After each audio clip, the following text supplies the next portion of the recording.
دین دی اور آپ کی صورت میں ہمارے اوپر انعام فرمایا۔ فضل رب العلا، اور کیا چاہیے، مل گئے مصطفیٰ، اور کیا چاہیے۔ ہم اس پر شکرانہ ادا کر رہے ہیں کہ حضور آپ ہمیں نصیب ہوئے۔ اب آقا کریم نے فرمایا کہ کیا تم اس بات پہ حلف دے سکتے ہو، قسم اٹھا سکتے ہو کہ اسی کام کے لیے بیٹھے ہو، کوئی اور مقصود نہیں ہے؟ تو انہوں نے کہا جی ہم حلف دیتے ہیں۔ باقاعدہ حضور نے ان سے حلف لیا اور انہوں نے باقاعدہ حلف دیا۔ اب ان کے چہروں پر استجاب کی سی کیفیت تھی کہ حضور نے ہم سے حلف کیوں لیا ہے، جبکہ عمومی طور پہ ایسی چیزوں پہ حلف نہیں لیا جاتا۔ تو خیر انہوں نے حلف دیا، بطیب خاطر دیا، لیکن ایک سوال تھا اور وہ پیدا ہوا۔ تو آقا کریم نے ان کے چہروں پہ پھیلی ہوئی حیرت کو دیکھا تو فرمایا میں تم سے ابھی ابھی جو حلف لیا ہے یہ کسی تہمت کی بنیاد پر نہیں لیا، تمہارے قول کی صداقت پر مجھے کوئی شک نہیں گزرا تھا کہ میں نے حلف سے تصدیق چاہی ہو، بلکہ ماجرا کچھ اور تھا، اور وہ یہ کہ تم یہاں مجلس برپا کیے ہوئے بیٹھے تھے، میں حجرے میں تھا، اتانی جبریل علیہ السلام، میرے پاس جبریل امین حاضر خدمت ہوئے، فاخبرنی ان اللہ یباہی بکم الملائکہ، اور انہوں نے مجھے آ کے بتایا محبوب آپ یہاں تشریف فرما ہیں، ذرا باہر تو نکل کے دیکھیے، آپ کے صحابہ کے اس عمل پر اللہ فرشتوں میں ناز فرما رہا ہے۔ وہ عمل کون سا تھا جس عمل پر رب رب ہو کے ناز فرما رہا ہے؟ وہ صحابہ مل بیٹھ کر حضور کی صورت میں اللہ کے انعام کا شکریہ ادا کر رہے ہیں۔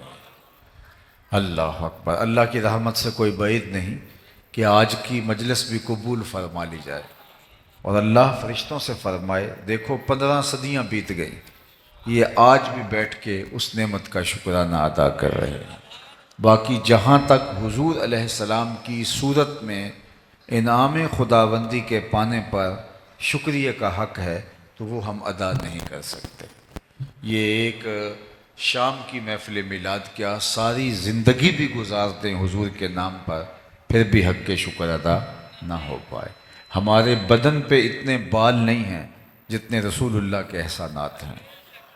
ہمارا ایک ایک عضو اور ایک ایک بال قرض رسالت میں جکڑا ہوا ہے، ساری زندگی ان کے نام کے قصیدے پڑھیں، حق کے شکر پھر بھی ادا نہ ہو۔ میں کہتا ہوں خدا شناسی تو بڑی دور کی بات ہے، ہم خود شناس بھی نہ ہوتے اگر حضور تشریف نہ لاتے، ہمیں یہ بھی نہ پتہ چلتا کہ ہم کون ہیں۔ اور مجھے یہ بتاؤ جس سے خود بھی نہ پتہ ہو کہ میں کون ہوں اس کے پلے ہوتا کیا ہے؟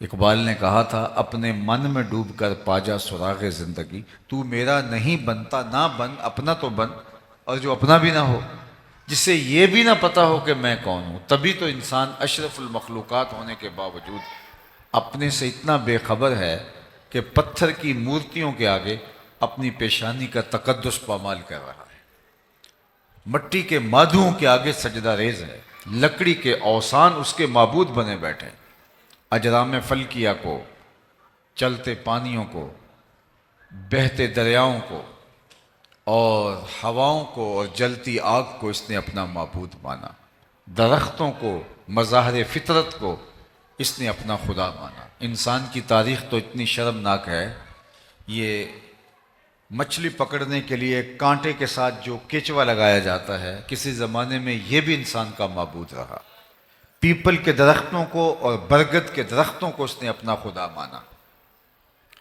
اس نے کہاں کہاں اپنی پیشانی کا تقدس پامال نہیں کیا۔ اس نے حشرات الارض کو، اس نے چوپایوں کو، اس نے درندوں کو، اس نے شیروں اور ہاتھیوں کو اپنا خدا مانا، اس نے سانپوں اور بچھوؤں کو اپنا معبود مانا، اس نے گائے کے آگے اپنی پیشانی کا تقدس پامال کیا، اس نے جانوروں کو خدا مانا۔ یہ تو میرے حضور آئے جنہوں نے آ کے بتایا میاں یہ تیرے معبود نہیں، تیری دہلیز کے نوکر ہیں، کائنات کا چرخ تیرے گرد گھوم رہا ہے، تو مقصود کائنات ہے۔ نہیں تو دیکھ چاند کو پوچھتا ہے، یہ دیکھ انگلی اٹھتی ہے اور وہ ٹکڑے ہو کے قدموں میں آتا ہے، سورج کو پوچھتا ہے، یہ دیکھ اشارہ ہوتا ہے وہ بھاگتا ہوا عصر کے وقت پہ آتا ہے، درختوں کو پوچھتا ہے چل میں نہیں تو اسے کہہ دے اللہ کا رسول بلا رہا ہے۔ درخت دوڑتے ہوئے آتے ہیں اور قدموں میں سلامیاں پیش کرتے ہیں، پتھر بول کے رسالت کی گواہی دیتے ہیں۔ اب انسان کو پتہ چلا کہ جن کو میں معبود مان رہا تھا وہ تو میری دہلیز کے نوکر نکلے، وہ تو انسان کے اشاروں پہ بھاگتے دکھائی دے رہے۔ اے تماشا گاہ عالم روئے تو کجا بہرے تماشا می روی، دنیا کا چرخ تو تیرے گرد گھوم رہا ہے اور اے انسان تو کس کے گرد گھوم رہا ہے۔ اب اس کی آنکھ کھلی، اب اس کو سمجھ آئی، اب اس کی ٹون بدل گئی، لہجہ تبدیل ہو گیا۔ اب اس کا بدلا ہوا لہجہ دیکھیے، اب بولتا ہے فرشتہ کہنے سے میری توقیر گھٹتی ہے۔ خاموش رہیں بچے، میری طرف متوجہ رہیں، آپ کی توجہ مجھے چاہیے۔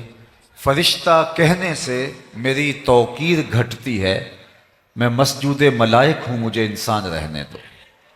اب کہتا ہے مجھے انسان رہنے دو، یہ میرے لیے شرف ہے۔ وَلَقَدْ كَرَّمْنَا بَنِي آدَمَ کا تاج اسے اب سمجھ میں آیا۔ لَقَدْ خَلَقْنَا الْإِنسَانَ فِي أَحْسَنِ تَقْوِيمٍ، یہ اب سمجھ میں آیا۔ یہ نائب الہی ہے، یہ خلیفۃ اللہ فی الارض ہے، اس کو اب سمجھ میں آیا۔ اب اسے پتا چلا تو راز کن فقاں ہے، اپنی آنکھوں پر عیاں ہو جا، خود ہی کا راز نہ ہو جا، خدا کا ترجمہ ہو جا، خود ہی میں ڈوب جا غافل، یہ سر زندگانی ہے، نکل کر حلقہ شام و سحر سے جاوداں ہو جا، مسافے زندگی میں سیرت فولاد پیدا کر، شبستان محبت میں حریر و پرنیاں ہو جا، گزر جا بن کے سیل تند رو کوہ بیاباں سے، گلستان راہ میں آئے تو جوئے نغمہ خواں ہو جا، تیرے علم و محبت کی نہیں ہے انتہا کوئی، نہیں ہے تجھ سے بڑھ کر ساز فطرت میں نوا کوئی۔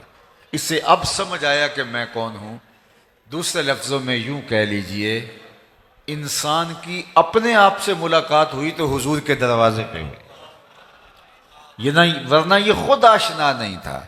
اب اس کا لہجہ تبدیل ہو گیا، اب اس کا بدلا ہوا لہجہ دیکھیے۔ کانپتا ہے دل تیرا اندیشہ طوفان سے کیا، نا خدا تو، بحر تو، کشتی بھی تو، ساحل بھی تو، دیکھ آ کر کوچائے چاکے گریباں میں کبھی، کیس تو، لیلا بھی تو، صحرا بھی تو، محمل بھی تو، وائے ناکامی کہ تو محتاج ساکی ہو گیا، میں بھی تو، مینا بھی تو، مستی بھی تو، حاصل بھی تو، آہ کس کی جستجو آوارہ رکھتی ہے تجھے، راہ تو، راہ رو بھی تو، راہبر بھی تو، منزل بھی تو، بے خبر تو، جوہر آئینہ ایام ہے، تو زمانے میں خدا کا آخری پیغام ہے۔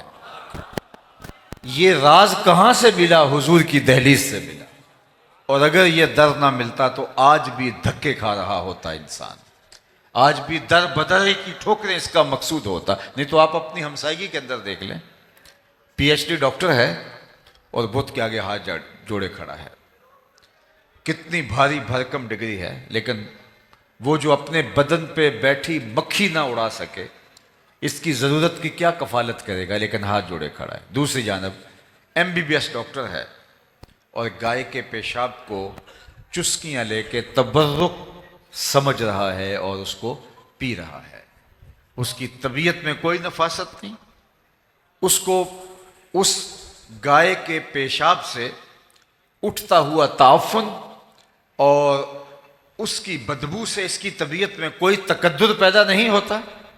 ڈگری دیکھیے اور کام دیکھیے۔ دوسری جانب میں ایک گاؤں کا رہنے والا ہوں آپ کی طرح، میں نے اپنے گاؤں میں ایک بچے کو دیکھا کہ وہ اپنے پانچے کو مل مل کے دھو رہا ہے، تو میں نے اس کو جھڑکنے کے لہجے میں کہا کہ تم نے اتنا زیادہ پانی کھول رکھا ہے، تو وہ لجاجت بھرے لہجے میں مجھے جواب دیتا، حضرت میں سکول جا رہا تھا، راستے میں کسی جانور کے پیشاب کے چھینٹے میرے پانچے پہ گر گئے ہیں۔ وہ کوئی درس نظامی کا فاضل نہیں تھا کہ جس نے نجاست غلیظہ و خفیفہ کے حکام پڑھے ہوں، ایک عام سا بچہ دوسری تیسری کلاس کا۔ میں سوچ میں ڈوب گیا کہ اس ڈاکٹر کو تو سمجھ نہیں آئی اور اس 7 سال کے بچے کو سمجھ آ گئی، اور یہ پانچے کے اوپر پڑے ہوئے پیشاب کے غیر مری چھینٹے بھی گوارا نہیں کرتا، تو اندر سے آواز آئی، وہ ہے ڈاکٹر لیکن اس کے ہاتھ میں دامن میرے حضور کا نہیں ہے، اور یہ ہے بچہ لیکن گٹی میں ماں نے پیار حضور کا دیا تھا، لہٰذا تقدس اس کی روح کے اندر تک اتر آیا ہے اور اس کو یہ چھینٹے بھی گوارا نہیں ہے۔ زندگی ملے گی تو میلاد والے رسول کی چوکھٹ سے ملے گی، اگر یہ در نہیں ملا تو سوائے نجاست، سوائے غلاظت، سوائے گندگی کے اور کوئی مقصوم نہیں ہوگا۔ اگر پاکیزگی چاہتے ہو، اگر عفت چاہتے ہو، اگر پاک دامنی چاہتے ہو، اگر نفاست چاہتے ہو، اگر شعور، نور اور روشنی چاہتے ہو، تو محمد رسول اللہ کی چوکھٹ پہ آنا پڑے گا صلی اللہ علیہ وآلہ وسلم۔ نہیں تو انسانیت آج بھی دنیا کے اوپر اس وقت جو انسانی آبادی ہے وہ 8ویں ارب میں داخل ہو گئی ہے، 7 ارب سے تجاوز کر چکی ہے، اور 7 ارب 8 ارب آبادی میں کوئی 500 سے زیادہ مذاہب پائے جاتے ہیں۔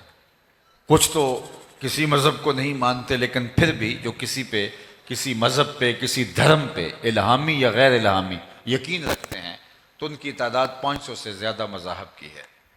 جو دنیا کے اوپر اس وقت میسر مذاہب ہیں، ان کی تعلیمات صحیح ہیں یا غلط ہے، میری اس سے بحث نہیں ہے، لیکن میں اور آپ ذرا تصور کیجئے 8 ارب آبادی میں 500 سے زیادہ مذاہب، اور اللہ نے ہمیں اسلام میں پیدا کیا، مسلمانوں کے گھر پیدا کیا۔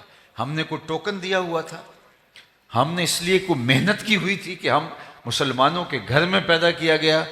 یہ محض اس کا کرم ہوا۔ اور ہمارے والد صاحب مسجد سے مولانا کو بلا لائے اس وقت کہ جب ہم حرف و صوت سے بھی آشنا نہیں تھے، ابھی ماں کی بولی بھی سمجھ نہیں لگے تھے، اور مولانا نے آ کے کان میں عربی میں اذان دی، گویا وہ مبارک دے رہے تھے کہ مبارک ہو تو حضور کا غلام بن کے آ رہا ہے، شاہوں سے ملا ہے نہ تونگر سے ملا ہے، اللہ کا عرفان اسی در سے ملا ہے، اوروں کو ملا ہے تو مقدر سے ملا ہے، مجھ کو تو مقدر بھی تیرے در سے ملا ہے، میری خوش بختی کہ میں تیرا امتی، یہ میرے مقدر۔ ساری زندگی اس نعمت کا شکریہ ادا کرتے رہے، حق شکر ادا نہ ہو۔ یہ ایک دن کی محفل میلاد کیا، ساری زندگی ان کے نام لگا دیں، حق شکر ادا نہ ہو۔ چونکہ ہمیں اللہ نے یہ سعادت نصیب فرمائی، 12 نبیوں نے آرزویں کی ہیں، کتب میں آتا ہے حضور کی امت میں ہونے کے لیے 12 پیغمبروں نے آرزویں کی ہیں، ہم نے تو کوئی آرزو نہیں کی تھی۔ اللہ اکبر۔ نبی منتظر رہے، کوئی ہاتھ پھیلا کے دعا مانگتا رہا، ربنا وابعث فیہم رسولا، مالک آنکھیں بوڑھی ہو گئیں اب اسے بھیج بھی دے۔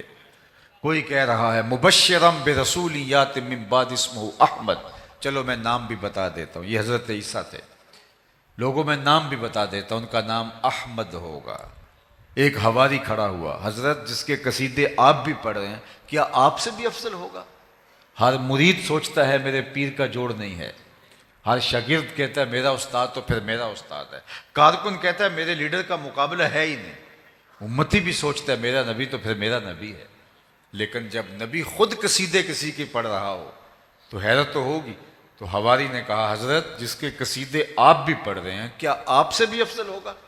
تو سنو حضرت عیسیٰ نے کیا جواب دیا۔ انجیل برنباس کے اندر آج بھی یہ لفظ موجود ہیں، جبکہ یہ محرف کتاب ہے، تحریف راپ آ گئی ہے، انہوں نے بہت ساری اس کتاب سے چیزیں نکال پھینکی ہیں، لیکن اس کے باوجود اس تحریف شدہ کتاب میں انجیل برنباس کے نسخے میں یہ لفظ آج بھی موجود ہیں۔ جب حواری نے کہا حضرت جس کے قصیدے آپ بھی پڑھ رہے ہیں کیا وہ آپ سے بھی افضل ہوگا؟ حیرت میں ڈوب کر جب سوال کیا، حضرت عیسیٰ کیا جواب دیتے ہیں؟ تمہارے سینے ٹھنڈے ہو جائیں گے، تمہاری آنکھوں کو ٹھنڈک محسوس ہوگی، تمہاری روح سرشار ہو جائے گی۔ حضرت عیسیٰ نے کہا افضل ہونے کی بات پوچھتے ہو، وہ تو اتنی عظمتوں کا حامل ہے، اگر اس کے نالین کے تسمے کھولنے کی سعادت ابن مریم کو مل جائے تو یہ بھی مقدر کی بات ہے، یہ بھی بخت کی بات ہے، وہ تو اتنی شانوں کا مالک ہے، اور وہ میرے اور آپ کے آقا و مولا ہے۔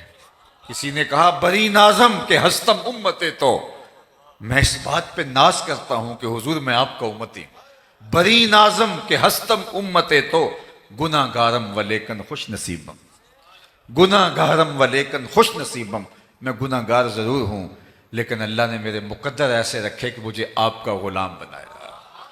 تو یہ میرے اور آپ کے بخت۔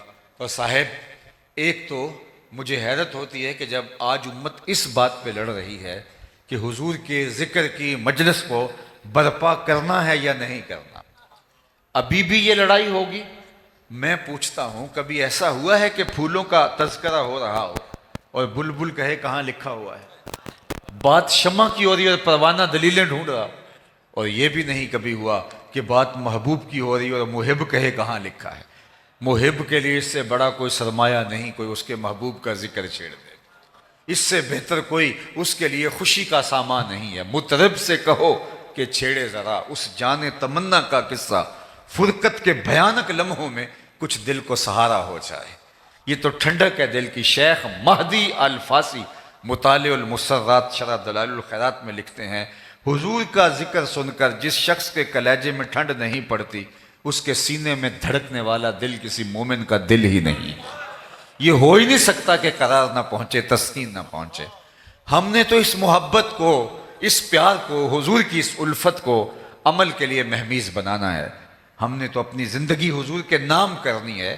یہ 2 پہر کا 4 پہر کا میلاد اور یہ ذکر کی مجلسیں اور پورے مہینے میں 1 دن کا محفل میلاد، یہ کیا ہوا؟ ہم نے تو پوری زندگی ان کے نام لگانی ہے۔ ہم تو جئیں گے تو حضور کے لیے، ہم تو مریں گے تو حضور کے لیے۔ ہم نے ان کے بتائے ہوئے طریقے کے مطابق زندگی گزارنی ہے۔ آقا کریم علیہ السلام نے ہمیں یہ درس دیا۔ اللہ کے محبوب علیہ السلام ایک دن وضو فرمایا اور صحابہ وضو کا پانی زمین پر نہیں گرنے دیتے، وہ پانی کسی کے ہاتھوں پہ ہوتا ہے اور وہ اپنے چہروں پہ مل لیتے ہیں، اور جس کو وہ پانی میسر نہیں آتا وہ کسی کے گیلے ہاتھوں سے ہاتھ رگڑ کے اپنے چہرے پہ مل لیتے ہیں۔ آقا کریم نے جب محبت کے اس مظہر کو دیکھا تو ارشاد کیا، ما یحملکم علی ھذا، صحابہ تمہیں اس بات پر کس نے ابھارا ہے کہ تم میرے وضو کے پانی کو زمین پر نہیں گرنے دے رہے؟ حضور نے یہ حکم نہیں دیا تھا ان کو، یہ ان کی اپنی محبت کا تقاضا تھا۔ ہر چیز کے لیے حکم کا انتظار نہیں ہوتا، محبت یار منانے کے ڈھب خود سیکھ لیتی ہے۔ محبوب کو کیسے راضی کرنا ہے، محبوب کے ساتھ محبت کا اظہار کیا ہے، اس کا سلیقہ اور اس کا کرینہ کیا ہوگا، محبت خود راہیں تلاش کرتی ہے۔ پانی ہڑا نو لوڑ کی راہ براں دی، پہنچے آپ دریا سرکار یارا۔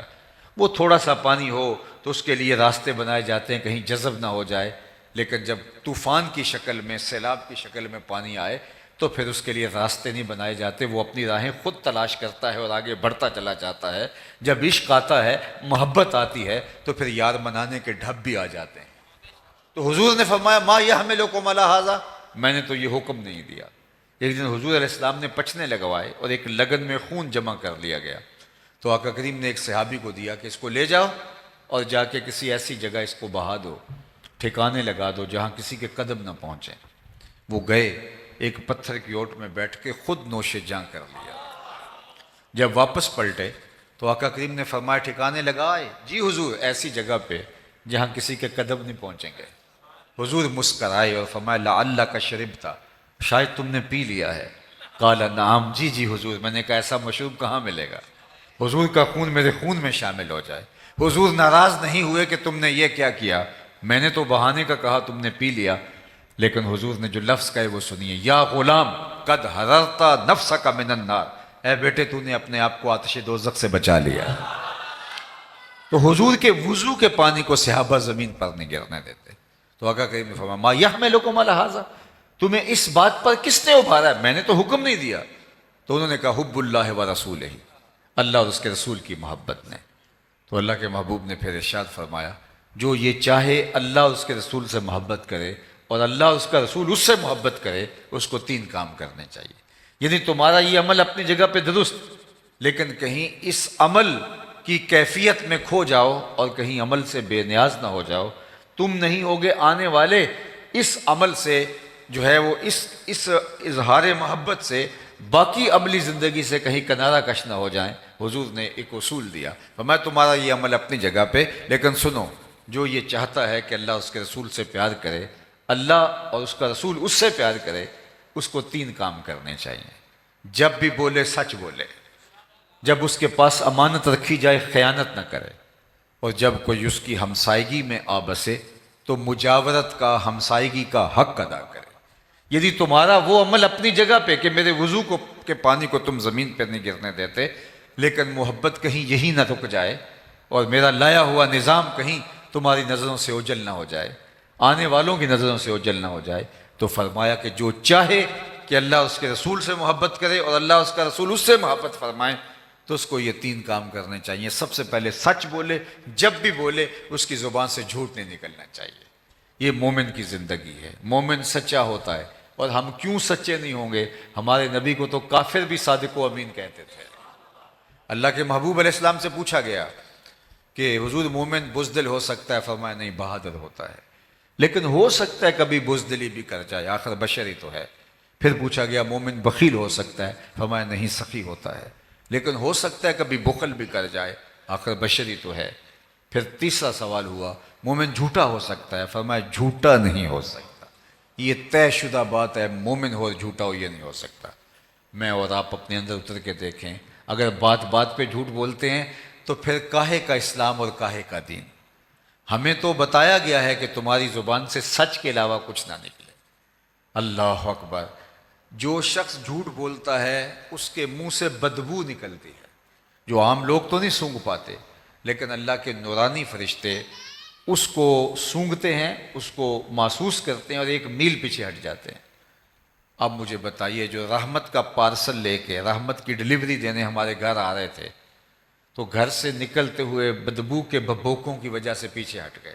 اور اگر گھر میں باپ بھی جھوٹ بولتا ہے، ماں بھی جھوٹ بولتی ہے، بچے اور بیٹیاں بھی جھوٹ بولتی ہیں اور بہویں بھی جھوٹ بولتی ہیں، وہاں سے تو جو ہے وہ بدبو کے بھبوکے اٹھ رہے ہوں گے. فرشتے کتنے دور چلے گئے ہوں.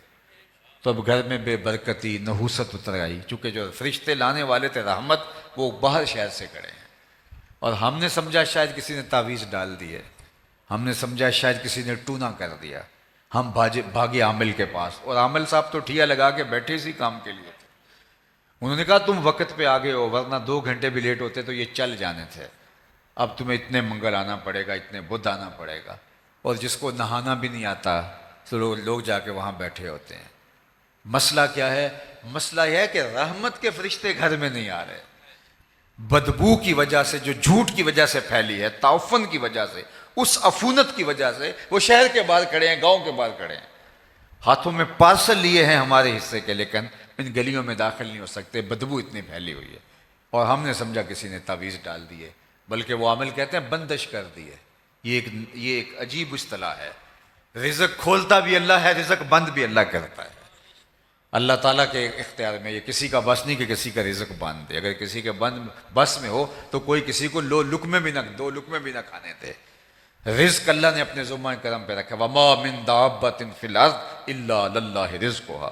زمین پہ چلنے اور رینگنے والی کوئی چیز نہیں جس کا رزق اس کے ذمہ کرم پہ نہ ہو. اور رزق اس کو بھی دیتا ہے جو اسے مانتا ہے، اور رزق اس کو بھی دیتا ہے جو اسے نہیں مانتا. لیکن اللہ تعالیٰ جل شانہ ہدایت اسے دیتا ہے جس کو پسند فرماتا ہے. تو اس لیے پہلی چیز فرمایا جھوٹ نہیں بولنا. دوسری بات فرمائی جب تمہارے پاس امانت رکھی جائے اس میں خیانت نہیں کرنا. اللہ اکبر. کوئی چیز رکھی جائے امانت کے طور پہ، وہ مرئی چیز ہو، مبصر چیز ہو، یہ تو بڑی بات ہے. ہمارے دین نے تو ہمیں یہاں تک بتایا کہ اگر تم سے کوئی بات کرے اور بات کرتے ہوئے دائیں بائیں دیکھے تو اس کا مطلب یہ ہے وہ چاہتا ہے کہ یہ میری بات کوئی اور نہ سنے. فرمایا تمہارے اوپر وہ بھی واجب ہے کہ اس بات کو کسی تک نہ پہنچے. تمہارے سے کوئی بات کرتا ہوا دائیں بائیں دیکھے تو وہ بات بھی امانت بن جاتی ہے. چاہے جائے کہ کوئی چیز لا کے تمہارے پاس رکھے اور بعد میں تم ہڑپ کر کے بیٹھ جاؤ اور تمہاری دینداری میں فرق ہی نہ آئے، لوگوں کی جائیدادوں پہ قبضہ کر جاؤ، لوگوں کی زمینوں پہ قبضہ کر جاؤ، لوگوں کے گھروں پہ قبضے کر جاؤ، لوگوں کا مال کھا لو، اور پھر بعد میں عمرے اور حج کرو. وہ عمرے اور حج اس کھائے ہوئے مال کا کفارہ نہیں ہو سکتے. یہ دینا ہی پڑے گا. جس نے کسی کی 1 انچ بھی دبائی، کل قیامت کے دن 7 زمینوں کا توق اسے گلے میں ڈال دیا جائے گا. اس دن تو ایک عمل کا حساب ہونا ہے. تو امانت اگر تمہارے پاس رکھی جائے تو اس میں خیانت نہیں کرو گے. اور تیسری بات فرمائی کہ جو ہمسائے ہیں ان کے حقوق کا خیال رکھنا. اللہ اکبر. میں جو اللہ اور پچھلے دن پر ایمان رکھتا ہے وہ مہمان کی تعظیم کرے اور ہمسائے کی تکریم کرے. اللہ اکبر. فرمایا اللہ کے محبوب نے مجھے ہمسائے کے بارے میں اس قدر تاکیدات کی گئیں کہ مجھے لگا کہیں مال کے اندر، جائیداد کے اندر، وراثت کے اندر حقدار نہ ٹھہرا دیا جائے. اس قدر مجھے جو ہے. اور جو ہمسایہ ہوتا ہے وہ 40 گھروں تک ہوتا ہے. صرف ہمسایہ وہ نہیں ہے جس کی دیوار لگتی ہے، 40 گھروں تک ہمسایہ ہوتا ہے.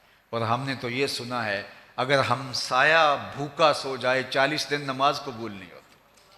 ہم کون سا دین لیے پھرتے ہیں؟ لوگوں کی زندگیوں کو تنگ کیا ہوا ہے اور ہم دیندار بنے ہیں، لوگوں کو اذیت دے رہے ہیں اور ہم دیندار بنے ہوئے ہیں، لوگوں کی زندگیوں کو جہنم بنا کے خود جنت کے طالب ہیں۔ ہم نے اگر جنت پانی ہے تو لوگوں کی زندگیوں کو جہنم نہیں، لوگوں کی زندگیوں کو دنیا پہ جنت بنانا ہوگا۔ اور جنت کا بھی نقشہ مولوی صاحب نے کوئی اور ہی پیش کر دیا ہے۔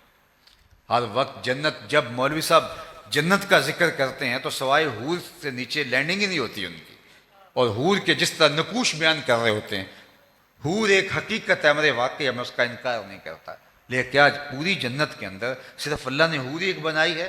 اور مولوی صاحب اس کو جس طرح سے جو ہے وہ پیش کر رہے ہوتے ہیں، سنو جنت کا نقشہ قرآن نے بیان فرمایا، ذرا وہ بھی سنو۔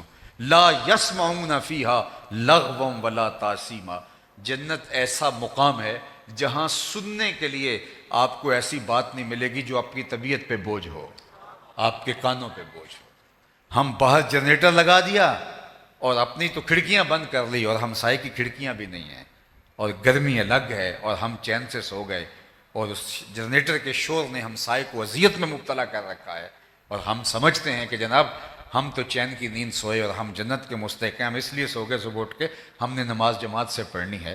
تو جو ساری رات اس کو جو ہے اس شور و غل کی سولی پہ لٹکائے رکھا، اس کا حساب کون دے گا؟ جنت کا یہ نقشہ ہے، لا یسمعون فیہا لغوا ولا تاثیما، وہاں کوئی لغو بات اور جس کو اسم کہا جا سکتا ہے، گناہ کا جس پر اطلاق ہو سکتا ہے، وہ جنت کا نقشہ نہیں ہے۔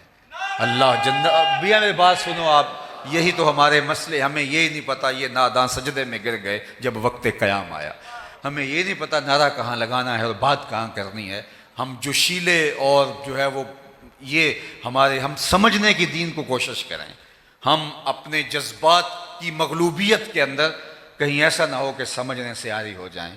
بلکہ میں تو کہتا ہوں کہ آج ہم نے لوگوں کے لیے اتنی اذیت کھڑی کی ہے، ہمارا 5 مرلے کا گھر ہے، 10 مرلے کا گھر ہے، گھر میں سٹور بھی موجود ہے، گھر میں بیڈ روم بھی موجود ہیں، بڑے بڑے واش روم موجود ہیں گھر کے اندر، نئی گھر کے اندر موجود ہے، تو موٹر لگانے کی جگہ گھر میں موجود نہیں ہے، وہ گلی میں رکھنی ہے، اندر 3 سیڑھیاں اندر کی جانب نہیں کر سکتے، 5 فٹ کی 6 فٹ کی گلی کے اندر 6 سیڑھیاں باہر نکال لیں، جس سے اندھیرے میں لوگ ٹکراتے ہیں اور ہم سمجھتے ہیں کہ شاید یہ ہمارا استحقاق ہے۔